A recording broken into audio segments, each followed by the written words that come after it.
बहुत समय पहले की बात है। एक गांव में रघु नाम का एक बूढ़ा मछुआरा अपनी पत्नी के साथ रहा करता था। रघु की पत्नी हमेशा बीमार रहा करती थी। एक बार रघु की पत्नी को बहुत तेज बुखार हो गया।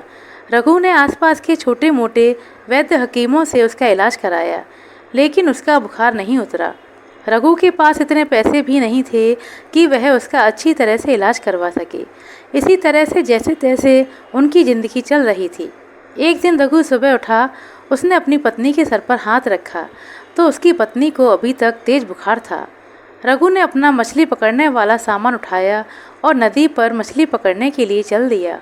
नदी के पास पहुंचकर रघु ने नदी में जाल डाला और मछली के फंसने का इंतजार करने लगा। वहां पास में एक और मछुआरा नदी के बीच में जाल डालकर मछली पकड़ रहा था।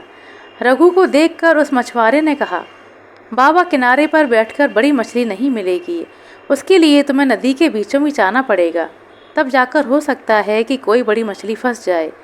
रघु ने उसकी बातें सुनकर कहा, नहीं बेटा, ना तो मेरे पास नाव है और ना ही मेरे शरीर में इतनी ताकत है जो मैं नदी के बीचों बीच जाकर मछली पकड़ सकूं। मैंने तो अब सब कुछ भगवान के ऊपर छोड़ दिया है। उन्होंने चाहा तो मुझे बड़ी मछली यहीं पर मिल जाएगी। दूसरी तरफ मछुआरा रघु की बात सुनकर उसका मजाक उड़ाता हुआ बोला, फिर बैठे रहो नदी के किनारे पर, भगवान तुम्हारे लिए बड़ी मछली वहीं पर भेजेंगे। यह कहकर वह जोर जोर से हंसने लगा, लेकिन रघु ने उसकी बातों का बुरा नहीं माना और चुपचाप मछली पकड़ता रहा। काफ़ी देर इंतजार करने के बाद उसने अपने जाल को बाहर खींचा। रघु को जाल काफ़ी भारी लग रहा था। उसे लग रहा था जैसे कोई बड़ी मछली फंसी है, लेकिन जैसे ही रघु ने जाल को बाहर निकाला उसका सारा जोश ठंडा पड़ गया, क्योंकि जाल में मछली तो क्या एक घोंगा तक नहीं फंसा था, बल्कि जाल में ढेर सारा कचरा जैसे प्लास्टिक की बोतलें, टूटे हुए जूते चप्पल फंसे हुए थे। यह देखकर दूसरा मछुआरा और ज़ोर ज़ोर से हंसने लगा और बोला, अरे बाबा, आज तो आपके हाथ बहुत बड़ा खजाना लग गया। इसी तरह अगर तुम्हें रोज़ खजाना मिलता रहा तो एक दिन जल्दी ही तुम बहुत बड़े आदमी बन जाओगे। रघु ने उसकी बात को अनसुना कर दिया और बिल्कुल भी ध्यान नहीं दिया। बस मन ही मन बोला, हे भगवान, कैसे लोग बनाए हैं तूने इस दुनिया में। जो नदी हमें पीने के लिए पानी और खाना देती है, लोग उसमें न जाने क्या क्या गंदगी डाल देते हैं। उसके बाद रघु ने फिर से जाल डाल दिया और मछली फंसने का इंतजार करने लगा। काफ़ी देर बैठे रहने के बाद रघु ने जाल को बाहर निकाला और देखा तो उसके जाल में छोटी छोटी मछलियाँ फंस गई थीं। सुबह से मेहनत करने के कारण रघु का बूढ़ा शरीर काफ़ी थक गया था, इसलिए जितनी भी मछलियाँ फंसी थीं उनको लेकर वह बाजार की तरफ चल दिया, ताकि उनको बेचकर कुछ पैसे तो कमा सके। दिन भर रघु ग्राहकों का इंतजार करता रहा, मगर छोटी मछलियाँ होने के कारण उससे मछली खरीदने के लिए कोई भी नहीं आया। आसपास जो मछुआरे मछली बेच रहे थे, उनके पास बड़ी बड़ी मछलियाँ थीं। उनकी सारी मछलियाँ देखते ही देखते बिक गईं। रघु बैठा बैठा सोच रहा था कि अब तो शाम होने को आई है और बाजार भी बंद होने वाला है, लेकिन अभी तक मेरे पास एक भी ग्राहक नहीं आया। उसने सोचा था कि अगर थोड़ा सा पैसा मिल जाता तो अपनी पत्नी के लिए खाना और कुछ दवाइयाँ लेकर जाता। बेचारी बुखार से तड़प रही है। अभी रघु यह सब सोच ही रहा था कि वहाँ एक आदमी आया और रघु से बोला, बाबा, यह मछलियाँ कितने की बेच रहे हो? रघु ने उसकी बात सुनकर कहा, बेटा, इसकी कीमत तो 200 रुपये है, लेकिन बाजार बंद होने का समय हो गया है, इसलिए मैं तुम्हें 150 रुपये में दे दूँगा। रघु की बातें सुनकर वह आदमी बोला, बाबा, 150 रुपये तो ज़्यादा हैं, मैं तो केवल 100 रुपये ही दे सकता हूँ, और वैसे भी बाजार तो बंद होने वाला ही है। अब कोई तुम्हारी मछलियाँ खरीदने तो आने से रहा। इससे पहले यह खराब हो जाएं, तुम मुझे 100 रुपये में इन्हें बेच दो। रघु उसकी बातें सुनकर मायूस हो गया, लेकिन फिर उसने 100 रुपये में मछलियाँ उस आदमी को दे दीं। तब तक बाजार भी बंद हो गया था। रघु ने अपनी दुकान समेटी और घर की तरफ चल दिया। अभी वह थोड़ी ही दूर गया था कि उसे पेड़ के नीचे एक महात्मा बैठे नजर आए। महात्मा ने रघु को पास आने का इशारा किया। रघु उनके पास पहुंचा और उन्हें हाथ जोड़कर नमस्कार किया। महात्मा ने रघु से कहा, बेटा, मुझे बहुत भूख लगी है, क्या तुम मुझे कुछ खाना खिला सकते हो? रघु ने ध्यान से महात्मा की तरफ देखा। महात्मा को देखकर रघु को लग रहा था कि वह महात्मा बहुत पहुँचे हुए हैं। रघु ने महात्मा से कहा, हाँ बाबा, क्यों नहीं, आप रुकिए, मैं देखता हूँ। यह कहकर रघु पास वाली दुकान पर चला गया। और महात्मा जी के लिए कुछ खाने का सामान लेकर वापस आया। वापस आकर उसने खाने का सामान महात्मा को दिया और फिर बोला, आप इसे खा लो, आपकी भूख मिट जाएगी। महात्मा ने रघु से पूछा, बेटा तुम अपने बारे में कुछ नहीं बताओगे कि तुम कौन हो और कहाँ से आए हो? तब रघु ने अपने बारे में महात्मा जी को सब कुछ बताया। महात्मा समझ गए कि यह बहुत भोला और दयालु इंसान है। उसके बाद महात्मा ने अपने झोले में से कुछ दाने निकाले और रघु को दिए और फिर उससे कहा, बेटा तुमने बिना स्वार्थ के जो मेरी मदद की है, परमात्मा तुम्हें इसका फल अवश्य देगा।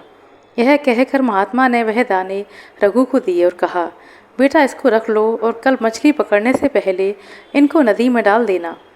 रघु ने महात्मा से दाने लिए और अपने पास रख लिए। फिर महात्मा को प्रणाम करके अपने घर की तरफ चल दिया। घर पहुंचकर रघु ने देखा कि उसकी पत्नी की तबीयत कुछ ठीक लग रही थी। यह देखकर रघु बहुत प्रसन्न हुआ। उसने खाना बनाना शुरू किया। वह कुछ मछलियाँ बचाकर लाया था, इसलिए उसने मछली और चावल बनाए और अपनी पत्नी को खिलाए। पत्नी को खिलाने के बाद जैसे ही रघु खाना खाने बैठा, तभी वहाँ पर एक कुत्ता आ गया। कुत्ते को देखकर रघु के चेहरे पर मुस्कान आ गई।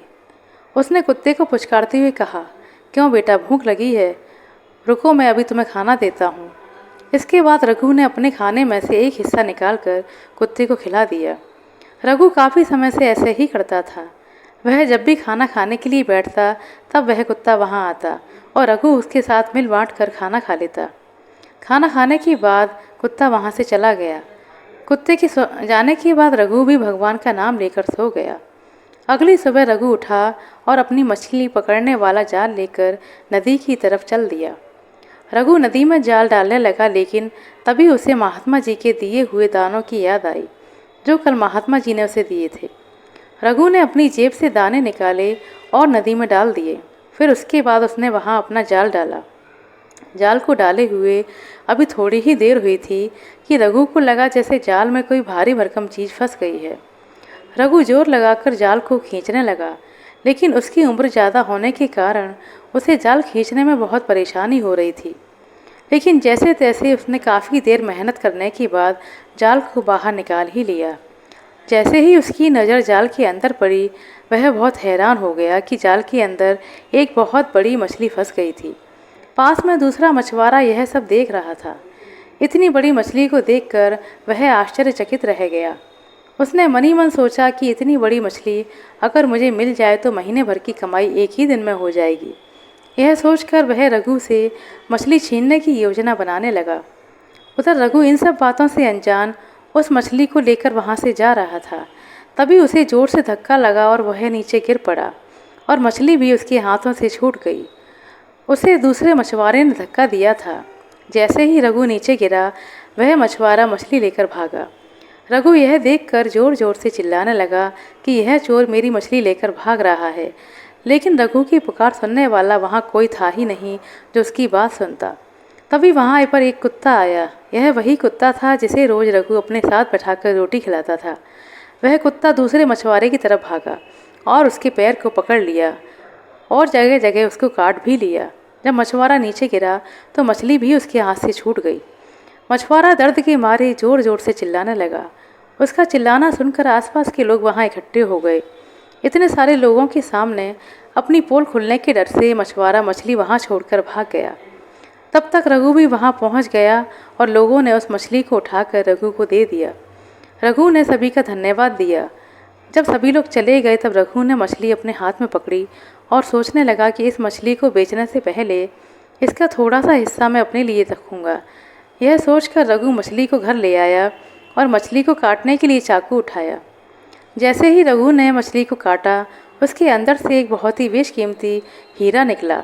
हीरे को देखकर रघु की आंखें फटी की फटी रह गईं। वह सोचने लगा कि इस हीरे की कीमत तो लाखों में होगी। इसको बेचने के बाद तो मुझे सारी उम्र कुछ भी करने की ज़रूरत नहीं पड़ेगी। तभी रघु को महात्मा जी की याद आई, जिन्होंने उसे नदी में डालने के लिए दाने दिए थे। उसने सोचा कि इस हीरे में से आधा हिस्सा तो उन महात्मा जी का बनता है। यह सोचकर रघु वहाँ पहुँचा जहाँ कल महात्मा जी उसे मिले थे। लेकिन जब वह पहुँचा तो महात्मा वहाँ नहीं थे। वहाँ सिर्फ महात्मा जी की चादर पड़ी थी जिस पर वह कल बैठे हुए थे। रघु ने आसपास के लोगों से पूछा तो लोगों ने बताया कि उन्होंने कभी यहाँ किसी महात्मा को नहीं देखा। रघु यह सुनकर बहुत हैरान हुआ। वह सोचने लगा कि वह महात्मा कौन थे।